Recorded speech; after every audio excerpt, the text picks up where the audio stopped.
Je veux un mariage ouvert. Il est temps que je rencontre de vrais hommes, a exigé ma femme.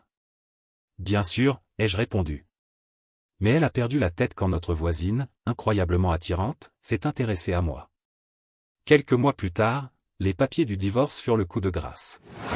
Elle s'est jetée à corps perdu dans ce nouveau mode de vie, comme si c'était la plus grande réussite de sa vie. Mais il a suffi que la voisine, celle qu'elle a toujours détestée, se rapproche de moi pour que tout s'effondre. Je lui ai simplement dit. Je ne fais que ce que tu as demandé. Et elle a rétorqué. Ce n'est pas pareil. Ça ne compte pas si c'est quelqu'un qu'on connaît. C'est là que j'ai compris qu'argumenter ne servait à rien. Alors je l'ai laissé jouer à la liberté pendant que moi, je pensais sur le long terme, j'assurais mes arrières, je me préparais en silence et je planifiais ma sortie.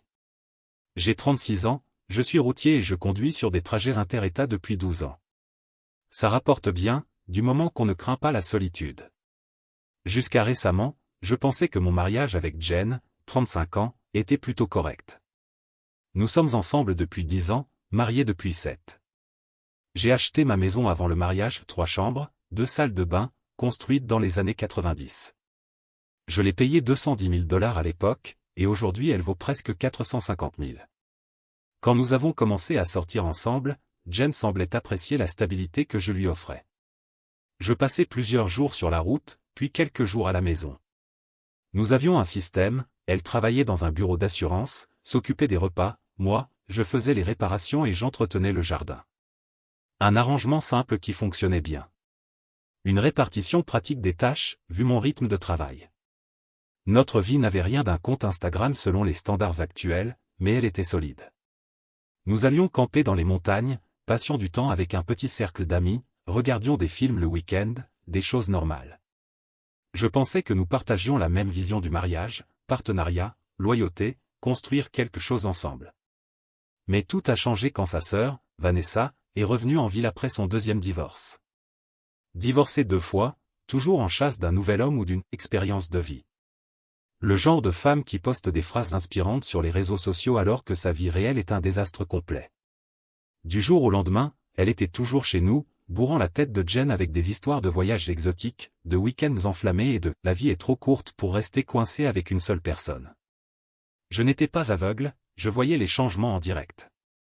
Jen est passée de satisfaite de notre vie à agir comme si elle ratait une grande aventure.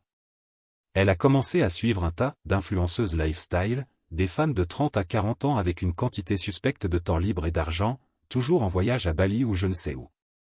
J'ai commencé à remarquer les changements en elle. De petites choses au début, des plaintes sur notre routine ennuyeuse. Des remarques du genre que je ne pouvais pas comprendre certaines choses parce que je ne suis qu'un routier. Comme si, soudain, le travail qui payait absolument tout n'était plus qu'un détail méprisable. La façon dont elle levait les yeux au ciel quand je parlais d'économiser pour la retraite ou d'améliorer la maison. Elle se mettait à faire des commentaires étranges sur d'autres couples que nous connaissions. Tu savais que Mike et Sarah font une thérapie? Apparemment, ils travaillent sur des problèmes de compatibilité intime. Elle balançait ça au dîner comme si c'était une conversation normale. Il y a 3 mois, elle a quitté son travail sans même me consulter. J'ai besoin de me retrouver, Dave, a-t-elle annoncé un soir où je venais de rentrer après 14 heures de route. Ce boulot dans les assurances tue mon âme. Je suis né pour quelque chose de plus grand. J'étais trop épuisé pour me disputer et j'ai juste demandé. Quel est le plan? Un autre boulot? Des études? Des questions raisonnables. J'ai besoin de temps pour explorer mes options, m'a-t-elle répondu, comme si elle avait 22 ans et venait de finir ses études, et non 35 ans avec des factures à payer. J'ai pensé à quelque chose qui me permettrait de m'exprimer.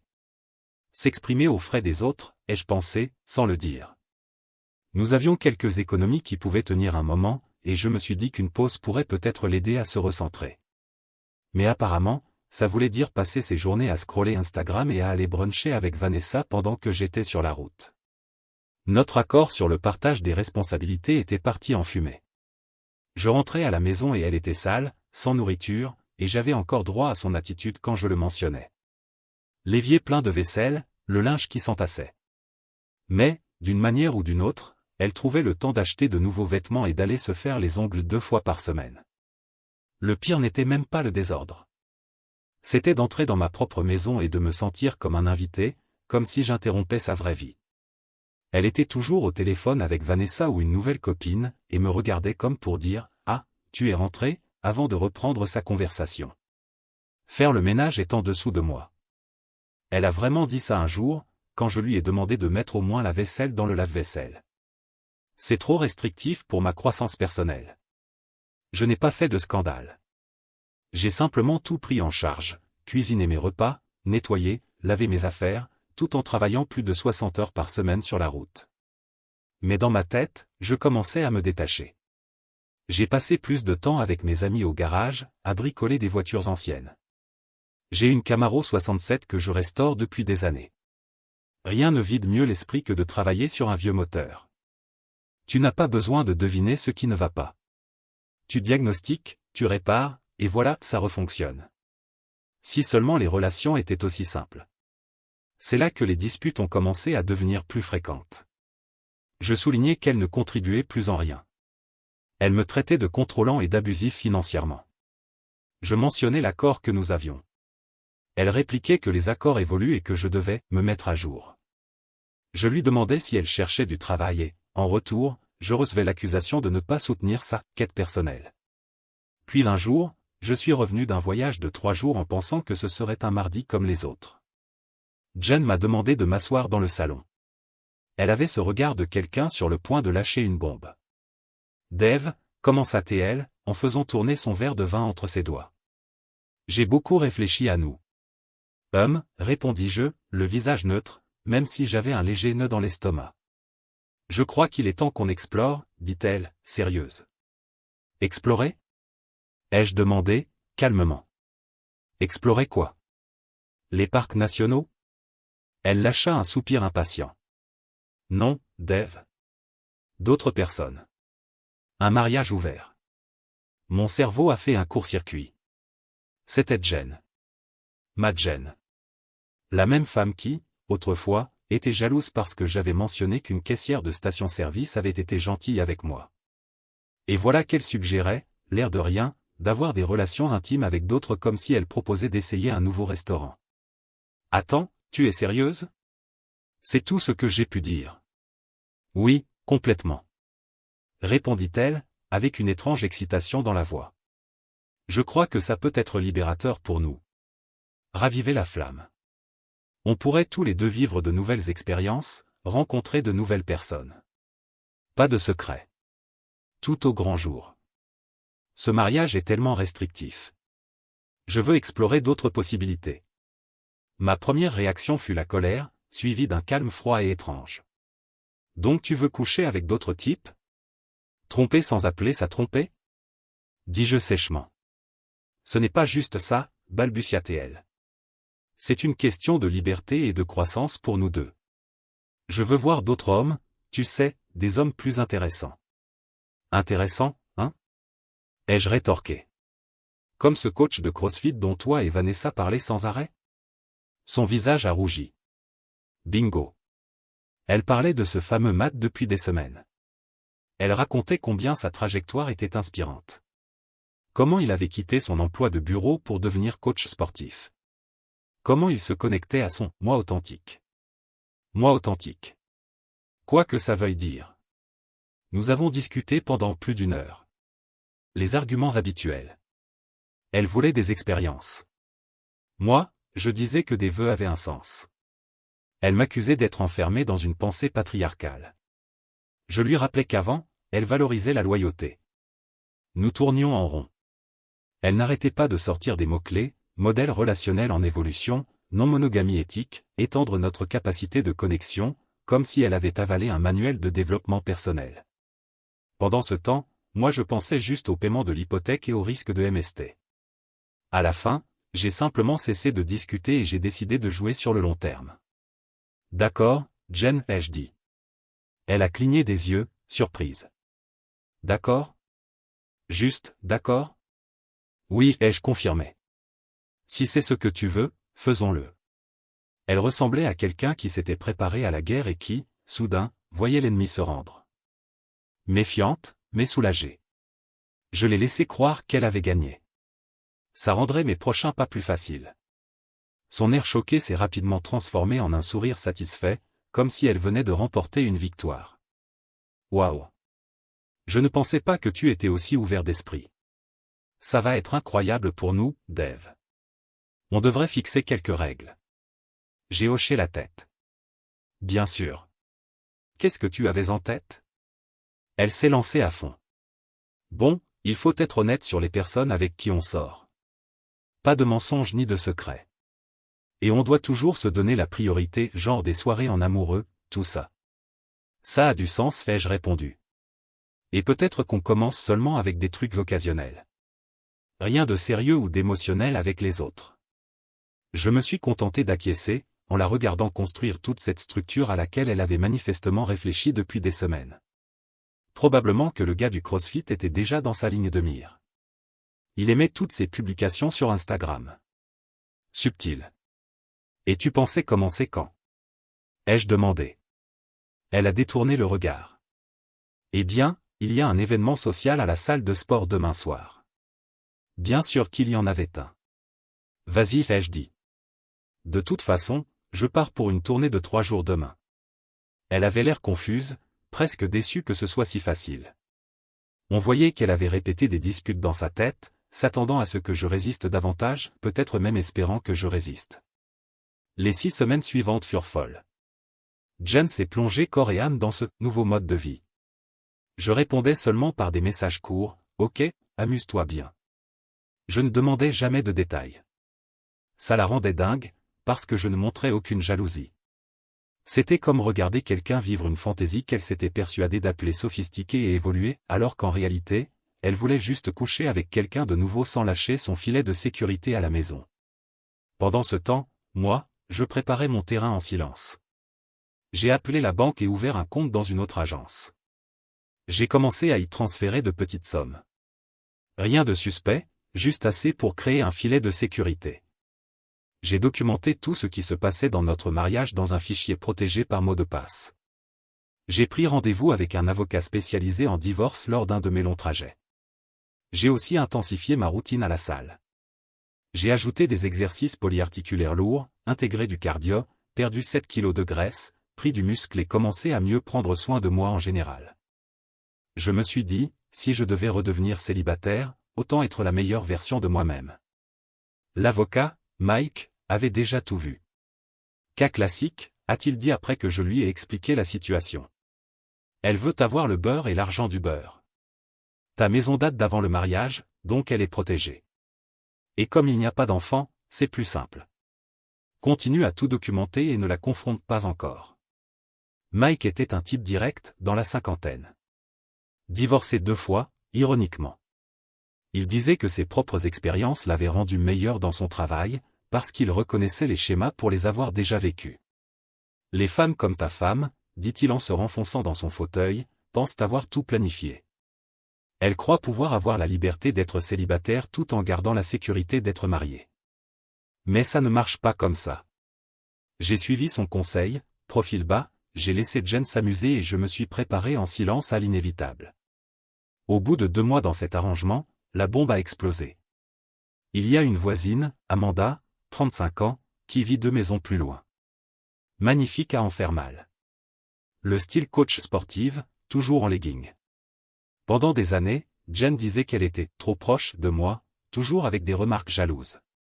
Amanda me parlait parfois quand je bricolais mon camion dans le garage. Des choses simples, voiture, potin du quartier. J'étais toujours resté strictement amical, par respect pour mon mariage. Amanda était célibataire, sans enfant, donnait des cours dans un studio au centre-ville. Un samedi, j'étais en train de vidanger mon camion quand Amanda est arrivée. « Salut, voisin. » dit-elle avec un sourire en coin, appuyé contre ma caisse à outils. « Je ne t'ai pas beaucoup vu par ici. » J'ai passé beaucoup de temps sur la route, ai-je répondu en m'essuyant les mains. Elle était superbe. Débardeur, short, tout était parfait. Elle a souri d'une façon différente cette fois, avec plus d'intention. Alors, j'ai entendu dire que toi et Jen avez une sorte d'arrangement maintenant. J'ai levé les yeux. Où as-tu entendu ça? Petit quartier. On a vu Jen plusieurs fois avec ce type. C'est assez évident ce qui se passe. Elle a haussé les épaules. Juste par curiosité, si ça marche dans les deux sens. Avant que je réponde, la voiture de Jen est entrée dans l'allée. Son visage en voyant Amanda me parler, inestimable. De la panique pure. Elle s'est pratiquement précipitée. Dave, qu'est-ce qui se passe? Amanda a souri innocemment. Je disais juste bonjour à Dave. D'accord, dit Jen, ses yeux passant d'Amanda à moi. Dave, on peut parler une minute à l'intérieur. Dès que nous sommes entrés, elle a explosé. C'était quoi, ça? Toi et Amanda? On parlait juste, comme on l'a toujours fait depuis des années, ai-je répondu calmement. Ne joue pas l'idiot. Elle te déshabillait des yeux. J'ai haussé un sourcil. Et c'est un problème parce que c'est Amanda. La femme dont je te dis depuis des années qu'elle a un faible pour toi. Je me suis adossé au comptoir. J'ai cru qu'on avait un mariage ouvert maintenant. Ce n'est pas ce que tu voulais explorer? Son visage est passé par 5 expressions différentes en quelques secondes. C'est différent. Amanda est quelqu'un qu'on voit tout le temps. Ce serait bizarre, compliqué. Donc, le coach de CrossFit, ça passe. Mais pas ma voisine? Intéressant. Ce n'est pas la même chose, insista-t-elle. Matt, c'est juste occasionnel. Sans émotion. Et tu sais qu'Amanda ne serait pas occasionnelle. Elle a un faible pour toi depuis des années. Elle voudrait plus. Jen était presque en train de hurler. Moi, je restais absolument calme. Donc, le problème n'est pas que je sois avec une autre femme. Le problème, c'est que je sois avec quelqu'un qui m'apprécie vraiment. Ce n'est pas ce que j'ai dit. C'est exactement ce que tu viens de dire, Jen. Tu acceptes que je couche sans importance avec des inconnus, mais surtout pas que je me connecte avec quelqu'un qui pourrait réellement tenir à moi. La dispute a duré des heures. Sa position changeait sans cesse. D'abord, Amanda était interdite parce qu'elle était voisine. Ensuite, parce qu'elle était son ennemie, nouvelle pour moi. Puis, parce que les mariages ouverts devraient être une question de nouvelles expériences, pas d'anciens coups de cœur. Au final, je suis simplement sorti et je suis allé dans le garage. J'y ai passé le reste de la journée. Ça m'a laissé le temps de réfléchir. Les semaines suivantes furent tendues. Jen continuait son exploration avec Matt du CrossFit et, apparemment, avec un autre type rencontré dans un bar. Pendant ce temps, j'étais sous surveillance. Parfois, elle débarquait à la maison par surprise quand je n'étais pas sur la route. Elle a commencé à vérifier mon téléphone quand elle pensait que je dormais. Elle a même essayé de deviner le mot de passe de ma nouvelle adresse mail. Je ne lui laissais rien trouver, ce qui ne faisait qu'augmenter sa paranoïa. Plus le coffre était vide, plus elle était convaincue que le trésor était bien caché ailleurs. De la projection pure et simple. Elle était malhonnête, donc forcément, je devais l'être aussi. Je me concentrais entièrement sur mon développement personnel. J'allais à la salle 5 fois par semaine. J'ai commencé à lire des livres sur la finance et l'investissement pendant mes trajets. J'ai renoué avec de vieux amis perdus durant le mariage. J'ai repris de vrais passe-temps. J'étais, honnêtement, dans la meilleure forme de ma vie. Je suis passé de 97 kg à 84. Je soulevais plus au développé couché que dans mes 20 ans. Il y a quelque chose de thérapeutique à pousser de la fonte quand ta vie semble hors de contrôle. Tu ne peux pas réparer ton mariage? Au moins, tu peux ajouter une plaque de plus sur la barre. L'avocat en divorce était presque devenu mon confident. J'appelais Mike pendant mes longs trajets sur la route, je lui donnais les dernières nouvelles, et il répétait toujours. Reste sur ta ligne. Documente tout. Ne la confronte pas, laisse-la creuser sa propre tombe. Puis Amanda a haussé les enchères. Elle m'a envoyé un message un après-midi. Je fais un petit barbecue ce week-end, juste quelques voisins. Tu devrais passer. Jen aussi, bien sûr. J'ai montré le message à Jen. Je croyais qu'elle allait exploser. On n'y va pas, grogna-t-elle. Elle veut juste se rapprocher de toi. Peut-être que j'ai envie d'y aller, répondis-je calmement. Bonne bouffe, voisin, socialiser normalement. Ah, bien sûr. Pendant que tu baves devant Amanda en bikini. Pas question. Intéressant, toi, tu peux avoir de vrais rendez-vous avec d'autres hommes, mais moi je ne peux pas aller à un barbecue de quartier. C'est différent. Différent comment? exactement? Elle était incapable de l'expliquer sans admettre son hypocrisie. Elle répétait seulement que c'était différent, et que je faisais exprès d'être obtus. Je suis allé au barbecue quand même. Jen a refusé d'y aller. Et c'était exactement comme Amanda l'avait dit, quelques voisins, de la bonne nourriture, à boire, une ambiance totalement innocente. Amanda et moi avons parlé, mais rien d'inapproprié ne s'est passé. Un des voisins, Frank, un monsieur plus âgé qui vivait là depuis des décennies, m'a pris à part. J'ai entendu parler de ta situation, dit-il en me tendant un verre. Je suis passé par quelque chose de similaire avec ma première femme, en 92. Ces histoires de mariage ouvert ne marchent jamais comme on le vend. Il y a toujours quelqu'un avec une arrière-pensée. Frank avait ce visage marqué par le temps. Ancien du Vietnam, maintenant retraité, mais avec la carrure d'un homme qui savait encore se défendre. Le genre de type qui te donnerait sa chemise mais qui, dans la même respiration, n'hésiterait pas à te traiter d'idiot en face. Comment ça s'est terminé pour toi? Ai-je demandé. Il a ri. Je l'ai surprise avec mon meilleur ami. Enfin, celui que je croyais être. Au final, la partie ouverte, c'était seulement pour elle, pas pour moi. Piège classique. Il a avalé une gorgée. Je l'ai quitté. J'ai perdu la maison parce que je ne connaissais rien aux lois à l'époque. Mais ça a été la meilleure chose qui me soit arrivée. J'ai épousé Hélène 6 ans plus tard. Ça fait 30 ans qu'on est ensemble. Quand je suis rentré, Jen m'attendait. Tu as couché avec elle? Quoi? Amanda. Tu as couché avec elle? Ne me mens pas? Attends, pourquoi ce serait un problème? On n'a pas ouvert notre mariage? Amanda est le problème. Bien sûr. Elle bouillonnait. Elle en est même venue à renifler mes vêtements pour chercher du parfum. Mais qu'est-ce que tu fais, sérieusement? Tu me renifles? L'ironie était si épaisse qu'on aurait pu la couper au couteau, elle m'enquêtait pour infidélité tout en affichant fièrement des suçons dans le cou. Elle ne prenait même plus la peine de les cacher. Arrête de mentir, bon sang. A-t-elle hurlé. Le lendemain, Vanessa a débarqué à la maison pendant que Jen était sortie avec un de ces types. Je suis juste passé voir, dit-elle en entrant sans attendre d'invitation. Il faut qu'on parle. De quoi? Ai-je demandé sans même me lever du canapé. De ce que tu fais à Jen. Elle est au bout du rouleau. J'ai éclaté de rire. Ce que je fais à Jen? Celle-là est bonne.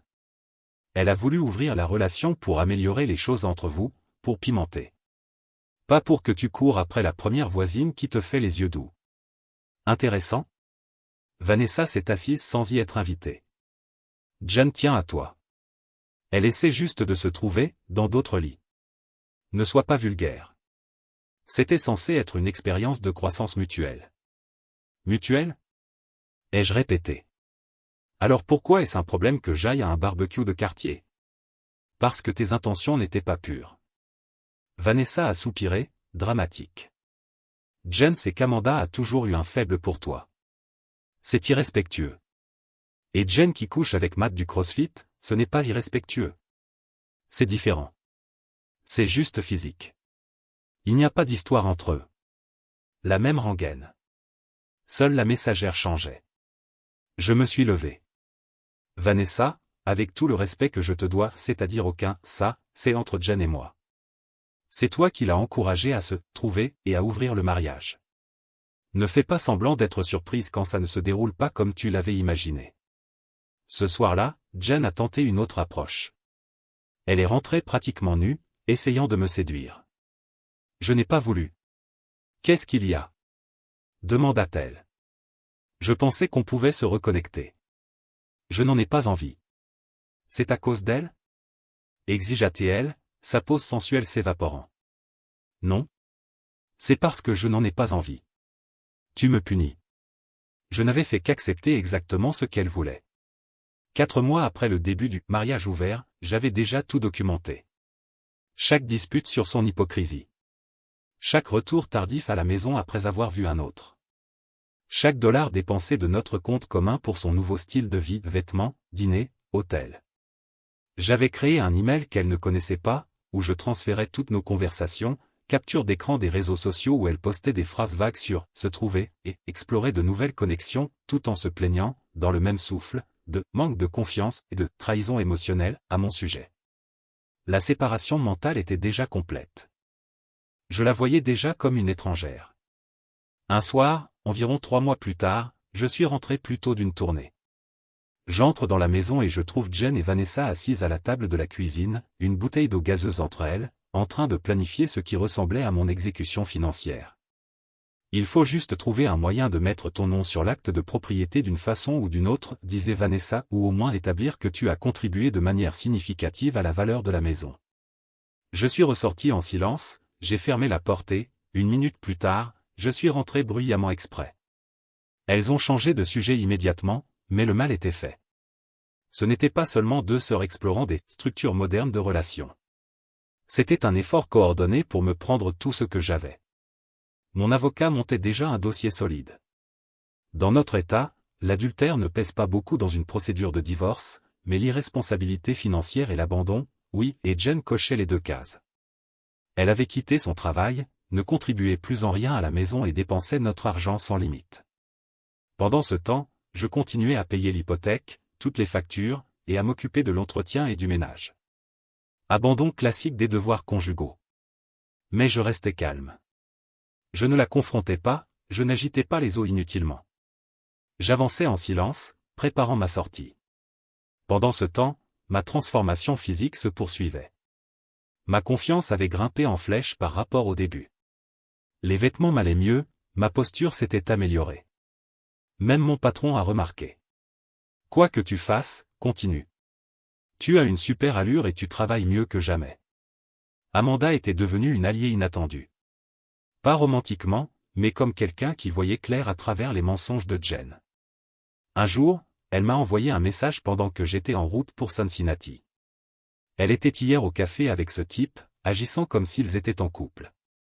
Et elle a encore eu le culot de me lancer un regard de dégoût quand elle m'a vu. Jen menait une double vie. Épouse dévouée quand ça l'arrangeait, célibataire fêtarde le reste du temps. J'ai aussi installé des caméras de sécurité dans les pièces communes de la maison. Totalement légales, puisque c'était ma propriété acquise avant le mariage. Je n'ai rien dit à Jen. Les caméras l'ont filmé en train de ramener des hommes chez nous pendant que j'étais sur la route, quelque chose qu'elle avait juré de ne jamais faire. Notre lit est notre espace, avait-elle dit en établissant les règles au début.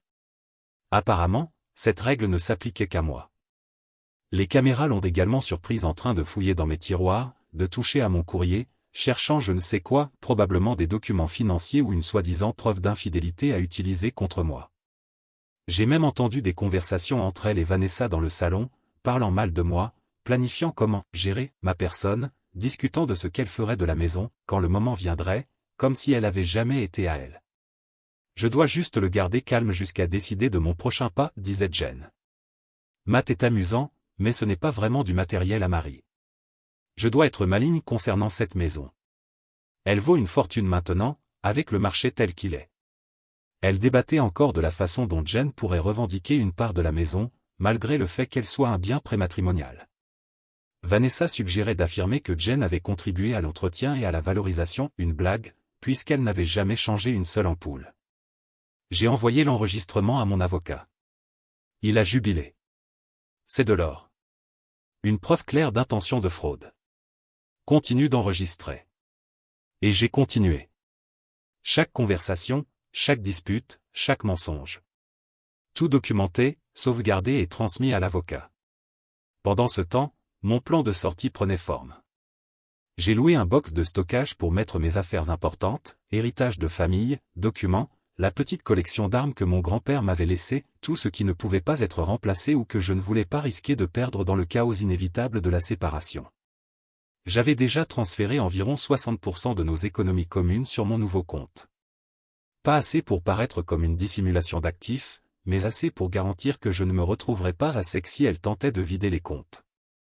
Je n'attendais que le bon moment avec Jen et il approchait. 6 mois après le début du mariage ouvert, les choses étaient au bord de l'effondrement. Jen devenait négligente, passait des nuits dehors, ne se donnait presque plus la peine d'inventer des excuses, dépensait de l'argent comme de l'eau. J'avais déplacé stratégiquement la plus grande partie de l'argent sur mon compte séparé, ne laissant que de quoi payer les factures, les dépenses de base et un petit coussin pour qu'elle puisse brûler en brunch et hôtel. Suffisamment pour ne pas éveiller de soupçons. Elle n'avait même pas regardé le relevé bancaire une seule fois en 6 mois. Trop occupée à se trouver pour s'en soucier. Puis, un soir, tout a changé. Je suis rentré d'une tournée de 3 jours et j'ai trouvé Jen et Matt, le coach de CrossFit, dans notre salon, buvant tranquillement. « Dave » dit-elle avec une fausse animation. « Tu te souviens de Matt » Matt avait l'air mal à l'aise, mais essayait de jouer les décontractés. « Salut mec. Enchanté de enfin te rencontrer vraiment. » Il était exactement ce que j'imaginais, la trentaine, coupe de cheveux hors de prix, ce genre de muscle de miroir d'un gars qui oublie systématiquement le jour des jambes. Matt portait l'un de ces t-shirts techniques en tissu synthétique qui coûtent $80 mais qui, au final, ne sont que du polyester. Le voir là, les pieds sur mon canapé, en train de servir mon whisky Lagavulin d'anniversaire dans un gobelet en plastique, ça a été la goutte de trop. J'ai posé ma valise au sol. « Tu es en train de boire mon Lagavulin. » Jen fit un geste de la main, comme si ce n'était rien. Ne sois pas mesquin. C'est moi qui ai acheté cette bouteille. Elle ne l'avait pas achetée. C'était un cadeau de mon frère, qu'elle m'avait vu ouvrir le mois dernier. Mais ce n'était même pas le problème. Tu l'as amenée dans notre maison, ai-je dit sèchement. C'était l'une de tes règles. Pas de type ici. Je crois qu'on est passé à autre chose, répondit-elle en levant les yeux au ciel. Ça fait 6 mois. Les règles évoluent. Comme elles ont évolué pour Amanda. Matt regardait de l'un à l'autre, comprenant clairement la tension. Peut-être que je devrais y aller. Non, reste, insista Jen, posant la main sur son bras. Dave est juste dramatique. C'est ma maison aussi. C'est à ce moment-là que quelque chose s'est brisé en moi. J'étais fini. En réalité, ai-je dit calmement. Non? Quoi? Ses yeux se plissèrent. Cette maison n'est pas la tienne. Elle ne l'a jamais été. Je l'ai achetée avant notre mariage.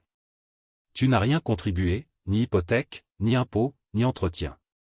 Légalement, tu es au mieux une locataire. Son visage est devenu écarlate de rage. Comment oses-tu? Nous sommes mariés. Ce qui est à toi est à moi. Ce n'est pas comme ça que ça marche avec les biens prématrimoniaux dans cet état. Mais j'imagine que Vanessa t'a déjà expliqué ça, quand vous complotiez pour me prendre la maison. Le visage de Jen est devenu livide. Matt avait l'air de vouloir disparaître sous terre. De quoi tu parles? Balbutia-t-elle. Je vous ai entendu. Toi et Vanessa, en train de préparer le prochain pas, discutant de comment revendiquer ma maison, me traitant d'imbécile. Tu m'espionnais? Hurla-t-elle. Non. Je protégeais mon patrimoine contre quelqu'un qui avait déclaré explicitement vouloir me le voler. Matt se leva. Je m'en vais. Ce n'est pas du tout ce que tu m'avais raconté, Jen. Elle l'ignora, concentrée sur moi. Tu avais tout prévu depuis le début. Tu as accepté le mariage ouvert juste pour m'enfermer. J'ai ri. T'enfermer dans quoi? Dans tes coucheries avec d'autres mecs, dans ta sœur ici en train de planifier contre moi, dans ton pote qui boit mon whisky chez moi. Oui, Jen, sacrée embuscade. Matt était déjà à la porte. Un gars lucide. N'ose pas partir. Cria Jen derrière lui. Ça ne te regarde pas. Mais il est parti.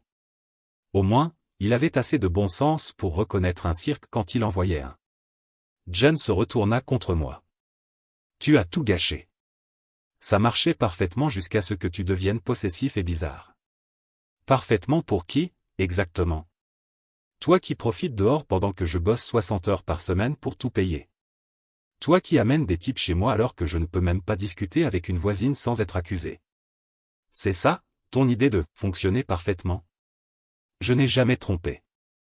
On avait un accord. Un accord que tu changeais unilatéralement chaque fois que ça t'arrangeait. Elle tenta un autre angle, soudain les yeux humides. J'avais juste besoin de me retrouver, Dave. J'étais perdu. Ce n'était jamais par manque d'amour pour toi. Épargne-moi le discours. Ai-je dit. Ça fait 6 mois que je te vois te retrouver. Et ce que tu as trouvé, c'est que tu aimes profiter d'autres mecs tout en gardant un pourvoyeur stable à la maison. Eh bien, cet arrangement est terminé. Qu'est-ce que ça veut dire? Demanda-t-elle, méfiante. Ça veut dire que j'ai fini. En fait, j'ai fini depuis des mois. J'attendais juste le bon moment. Le bon moment pourquoi? Sa voix était désormais minuscule. Pour mettre fin à cette farce de mariage. Elle me fixa. Son visage se durcit. Très bien. Si c'est ce que tu veux. Mais ne pense pas que je vais repartir les mains vides. Je connais mes droits. La moitié de cette maison est à moi. La moitié de ta retraite. La moitié de tout. J'ai souri. On verra bien. Cette nuit-là, j'ai dormi au motel. Le lendemain matin, j'étais déjà au téléphone avec mon avocat. C'est l'heure, ai-je dit. Elle a ramené un de ces types chez moi et ils ont bu mon whisky. Il était prêt. Les papiers rédigés, tout organisé pour maximiser ma position et réduire ses prétentions. Je suis juste repassé à la maison pour prendre quelques vêtements avant de reprendre la route. Jen m'attendait, comme si elle avait veillé toute la nuit. Les yeux rouges, les cheveux en bataille et, évidemment, Vanessa à ses côtés, comme un chien de garde. Soudain, les deux étaient pleines de civilité. Jen voulait parler des prochaines étapes. Apparemment, elle et Vanessa avaient déjà consulté des avocats. Leur plan désormais était de tout faire à l'amiable. Leurs mots, pas les miens. Vanessa eut même l'audace de suggérer que Jen méritait au moins 60 ou 70% de tout, puisque j'étais clairement responsable de la rupture du contrat matrimonial. Pures illusions sans aucun fondement légal. Mais elle hochait la tête comme si c'était la loi. Jen se comportait comme si elle avait réellement droit à une part de tout. Elle prétendait avoir contribué en étant présente, en étant un soutien émotionnel, récitant tout le script. Vanessa renchérissait, affirmant que Jen avait été l'épine dorsale du foyer. Je n'ai pas discuté. Ça n'en valait pas la peine. La réalité était simple, elle ne nettoyait pas, ne travaillait pas, n'entretenait rien. Chaque fois que je revenais d'une tournée, la maison ressemblait à une scène de crime. C'était moi qui m'occupais de tout, ménage, factures, jardin, absolument tout. Dis-moi une seule chose utile que tu as faite ces 6 derniers mois, ai-je dit calmement. Silence. Elle n'a pas été capable de citer quoi que ce soit. Sa défense a été de parler de travail émotionnel et de vagues bêtises sur la présence et les vibrations. Voici ce qui va se passer, ai-je continué en fermant la fermeture de ma valise. Je pars en tournée. Quand je reviendrai dans 3 jours, j'espère que tu auras déjà commencé à t'organiser pour quitter cette maison. Quoi? Je ne vais nulle part, déclara Jen. C'est aussi ma maison. Non? Et je crois que tu découvriras que la justice est d'accord avec moi. On verra bien, dit Vanessa avec arrogance. Ma copine Rachel est avocate en divorce. Les épouses prennent la moitié, peu importe à quel nom est l'acte de propriété. Ta copine Rachel doit être une très mauvaise avocate, ai-je répliqué. Mais, je t'en prie, engage-la. Ça me facilitera encore plus la tâche. Je suis parti en les laissant là, convaincu d'avoir toutes les cartes en main. Une illusion presque triste. 3 jours sur la route m'ont donné le temps de me préparer à ce qui allait venir. Mon avocat a déposé la demande de divorce détaillant l'abandon des devoirs conjugaux par Jen, son irresponsabilité financière et même ses déclarations explicites d'intention de me frauder concernant mon bien prématrimonial. Il a aussi demandé une audience d'urgence pour l'occupation de la maison, en utilisant les images des caméras comme preuve que sa présence nuisait à mon bien-être et à ma propriété. À mon retour, Jen et Vanessa m'attendaient avec un document griffonné à la main, rempli d'exigences. Reconnaissance de 50% de la maison. Pension de $3000 par mois pendant 5 ans. Transfert de 50% de mon 401K à Jen. Paiement de tous ses frais d'avocat. Assurance santé payée par mois pendant 3 ans après le divorce. Voilà notre point de départ, dit Vanessa, comme si elle était une grande négociatrice. Nous sommes prêtes à être raisonnables, si tu le es aussi. J'ai lu la liste et je l'ai rendue. Eh bien, non.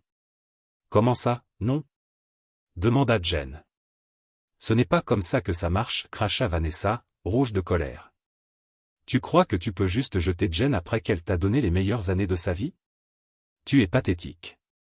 En fait, c'est exactement comme ça que ça marche. J'ai sorti une enveloppe et l'ai tendue à Jen. Elle l'a ouverte, les mains tremblantes.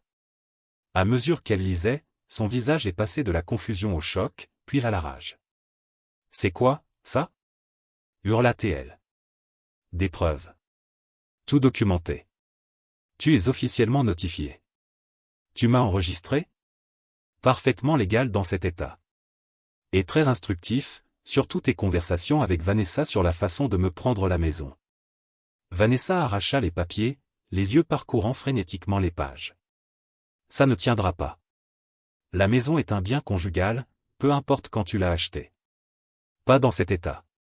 Pas avec un historique documenté de séparation financière et ta contribution de exactement 0 à l'hypothèque ou à l'entretien. Tu ne peux pas m'expulser de ma maison. » Jen était hystérique. « Elle n'a jamais été à toi. Et oui, je peux. Et je vais le faire. Je vais me battre. Je dirai à tout le monde ce que tu m'as fait, comment tu m'as piégé. Vas-y. » Elle s'est mise à pleurer. Ces pleurs manipulateurs qui, autrefois, me faisaient céder. Plus maintenant. Tu as jusqu'à demain après-midi pour prendre l'essentiel. Le tribunal te donnera probablement quelques semaines pour récupérer le reste de tes affaires. Sous supervision. Ce n'est pas fini, siffla Vanessa en serrant sa sœur dans ses bras. Tu as raison, ai-je répondu. Mais la fin est plus proche que tu ne crois. Le juge a tranché en ma faveur. Comme prévu, les preuves étaient accablantes. Jen a eu 30 jours pour vider ses affaires, mais elle ne pouvait plus habiter la maison pendant la procédure. Elle est allée vivre chez Vanessa qui, rapidement, en a eu assez de la supporter. Elle a découvert que vivre avec quelqu'un qui ne contribue à rien, ce n'est pas amusant quand c'est toi qui paies. En 2 semaines, elle se disputait déjà sans arrêt. Mon avocat m'a mis en contact avec un conseiller financier qui a blindé mes actifs. Nous avons documenté chaque centime gagné, chaque investissement, chaque facture payée pendant le mariage, bâtissant un dossier inattaquable. L'avocate de Jen, Parachel, qui a refusé l'affaire après avoir vu les preuves, mais une désignée par le tribunal l'a conseillé d'accepter l'accord proposé. Résultat final. La maison est restée à moi, comme bien prématrimonial. J'ai gardé intact mon 401K et ma retraite. Je n'ai payé aucune pension. Elle a gardé la voiture, déjà à son nom. Elle a reçu un paiement unique de $10 000. Bien moins qu'elle ne voulait, mais plus qu'elle ne méritait. Elle a résisté, persuadée qu'elle pouvait avoir la moitié de tout. Mais, à mesure que les preuves s'accumulaient et que sa position s'affaiblissait, elle a cédé. Le divorce a été finalisé 4 mois plus tard. Le jour où elle est venue chercher ses dernières affaires, elle a tenté une ultime carte désespérée. Maquillage coulé, visage épuisé, cheveux attachés en chignon de naufrage émotionnel. Vanessa l'avait apparemment mise dehors. Et Matt, le coach de CrossFit, l'avait larguée. « Je t'aime encore, Dave, dit-elle, debout sur le pas de la porte de ce qui était, désormais, vraiment ma maison. On pourrait recommencer. J'ai appris ma leçon. Je l'ai regardée. Non, Jen. Ce n'est pas juste. J'ai fait une erreur. Adieu, Jen. J'ai fermé la porte. Ça fait 6 mois maintenant. Le divorce est derrière moi. J'ai gardé tout ce qui comptait, ma maison, mon camion, ma dignité. La semaine dernière, j'ai croisé Amanda au magasin de bricolage. Nous avons pris un café ensuite. Rien de sérieux, juste une discussion. Elle m'a demandé si j'étais prêt à fréquenter quelqu'un à nouveau. J'ai répondu que, pour l'instant, je choisis de rester célibataire. La vie continue. Et elle est meilleure qu'avant. Commentaire Monsieur Reddit. Ah oui, bien sûr, elle voulait se trouver. Mais bizarrement, elle ne s'est jamais trouvée en train de payer une facture, de nettoyer la maison ou de contribuer à l'hypothèque. Quelle coïncidence!